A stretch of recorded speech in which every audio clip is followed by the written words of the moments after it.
Hey, what's up guys? Smaldor here, and this is going to be my thoughts video on Xenoblade Chronicles, the definitive edition for the Switch.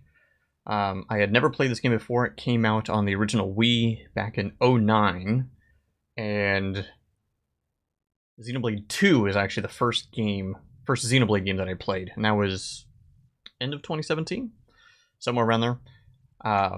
This game is quite a bit different in terms of combat and other things, but it still holds true to a lot of similarities in the sense that I like 2. I was pretty sure I was going to like this one, and yes, I very much like this game. Caveats being that I think if you're not really a fan of JRPGs, you probably will not like this game. But if you do like JRPGs, you pretty much will 100% like this game. So first let's talk about story, the characters. The game starts off pretty slow in this regard. The story is pretty standard, typical JRPG. You're a character who's seemingly ordinary in a pretty primitive-ish location. Nothing's going on, and you slowly get introduced to other characters, but nothing really crazy happens, and honestly, for the first couple hours of the game. But the game throws at you a lot of side quests very early on, and basically doesn't stop the entire game. But this was one thing that actually was, I'll say, is a more of a negative, and I did find a little overwhelming in the beginning. Is that like first 20 minutes of the game, I've got like 50 side quests, maybe not 50, but I had a lot.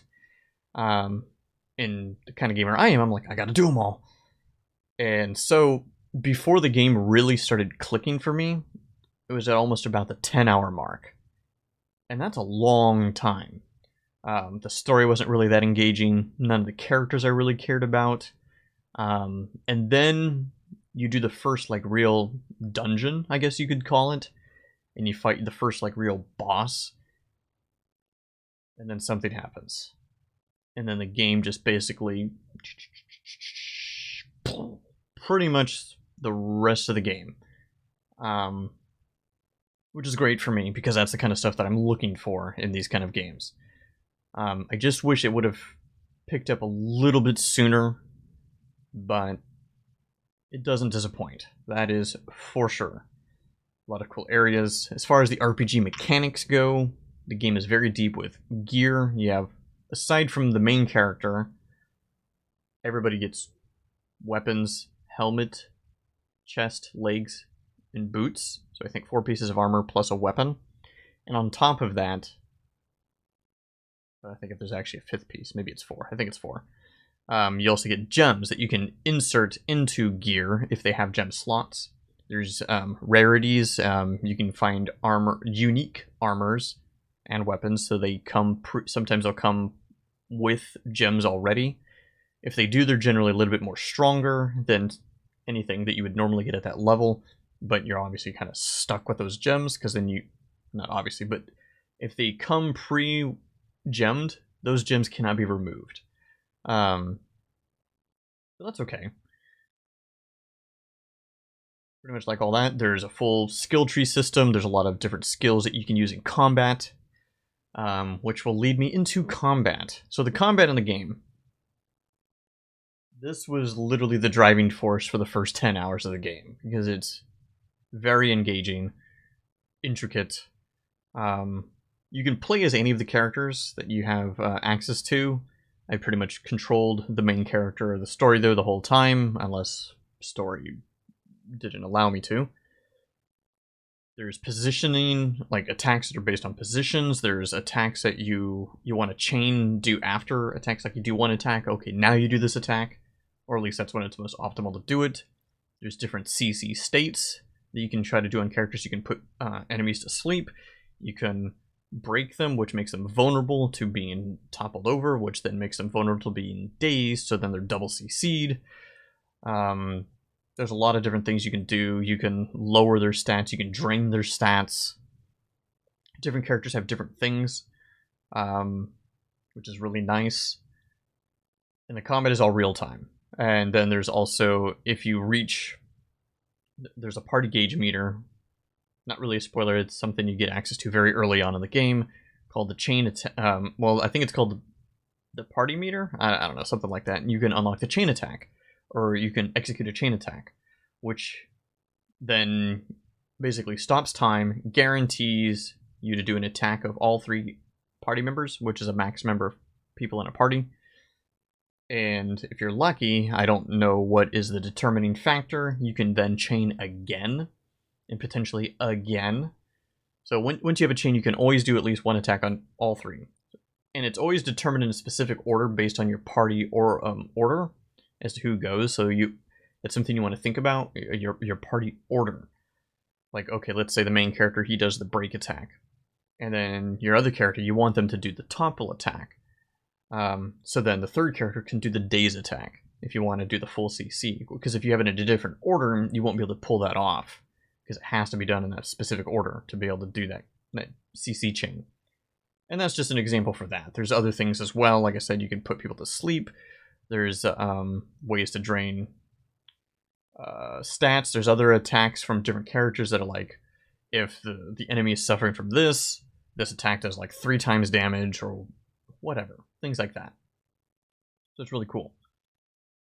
The downside with the combat is that it doesn't change the entire game. It's literally the same the whole game. It doesn't really get any more in-depth at all. It's pretty much the same.